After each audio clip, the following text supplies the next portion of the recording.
Serigne Babacar Sy radiyallahu taala anhu dafay wax ni ida kamula al amr naqasa ma zada alayhi. Serigne Babacar Sy radiyallahu anhu daf daan wax ne na ndax nee na bu xasee xees loo ci defati mu tuuru te dama déggoon ci Seydi Cheikh Ahmed Tidiane Sy radiyallahu taala anhu dafa bokkoon ci waxam muy wax ni bu farata jeexee fi na dugg te defe naa la doon farata def nañu mooy sunu njaboot bi ñu yàlla sarax tase nañ ci li ñu sharia santoon def nañu bi ñu fi jugee it li nga xam ne Abdoul Aziz teg na ko ci bu ñu jugoon tamit muy assurance ndax adduna lenn rek lañ fi wut si mooy texe bu ñu yóbbaale àllaaxira te texe nag ibnu mursiyata dafa wax ni ma utal leen buntu nee na boo xam ni nee na buntu bu yàlla tijji la nee na jaam yi di ci duggee ngir wut texe ñu ni ko ban buntu la mu ni walzam madiha muhammadin waaw xubban tafus والزم مديح محمد حبا تفوز ما الفوز الا في مديح محمد صلى الله عليه وسلم. waaw mu wax ni texe nee na boo koy wut dëgg nee na mi ngi ci biir tagg yonent bi sallallahu alayhi wa sallam rawatina nag mu taggee ko ci làmmiñu Seydil Hadji Malick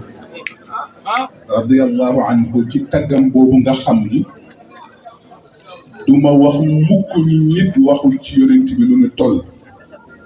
waaye li ma sañ a waat ci alquran mooy nit waxul ci yonent bi lu ko ëpp waaw mu di xilaasu dahab te dama dégg léegi nga wax ni wa abdu muttalibin min baadu marra te ma déggoon Serigne Cheikh wax ni min baadu ja nee na moo ëmb téere bi yëpp na ndax min baadu ja nee na lay xew yëpp ca la xew ndax min baadu ja ata fihi lhuda xamul xol waaw te ma déggoon moom Serigne Cheikh yi mu wax ni nee na yonent bi sallallahu alayhi wa sallam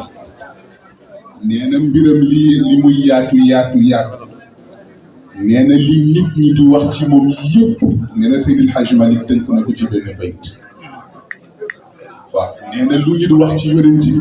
nee na Seydil Hadji Malick tënk na ko ci min kulli wasbin hamidin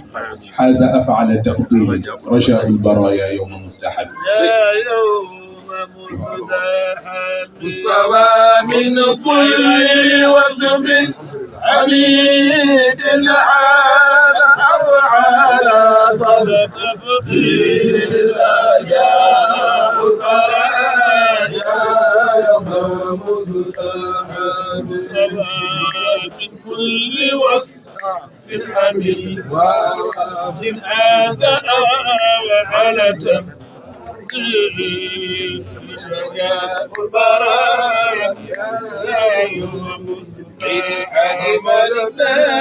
وصليا يا إلهي وجزيا أبدا أن محمدنا